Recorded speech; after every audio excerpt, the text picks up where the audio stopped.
അസ്സലാമു അലൈക്കും വറഹ്മത്തുള്ളാഹി.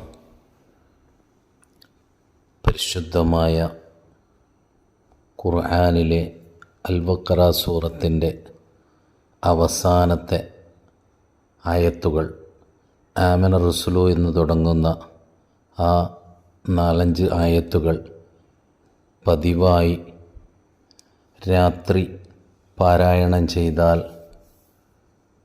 ഹദീസിൽ കൂടി നമ്മളെ പഠിപ്പിക്കുകയാണ്, അവനിക്ക് അല്ലാഹു സുബ്ഹാനഹു തആലയുടെ എല്ലാ സംരക്ഷണങ്ങളും ഉണ്ടാകുമെന്നും എല്ലാ ബുദ്ധിമുട്ടിൽ നിന്നും രക്ഷപ്പെടുമെന്നും ഹദീസിൽ കൂടി നമ്മളെ പഠിപ്പിക്കുകയാണ്. അല്ലാഹു സുബ്ഹാനഹു തആല അത്തരം കൂട്ടരിൽ നമ്മളെ ഉൾപ്പെടുത്തുമാറാകട്ടെ. എല്ലാവിധ ഷർറിൽ നിന്നും ബുദ്ധിമുട്ടിൽ നിന്നും വിഷമത്തിൽ നിന്നും അല്ലാഹു തആല രക്ഷപ്പെടുത്തുമാറാകട്ടെ. വആഖിറു ദഅ്വാന വൽഹംദുലില്ലാഹി റബ്ബിൽ ആലമീൻ. അസ്സലാമു അലൈക്കും വറഹ്മത്തുള്ളാഹി.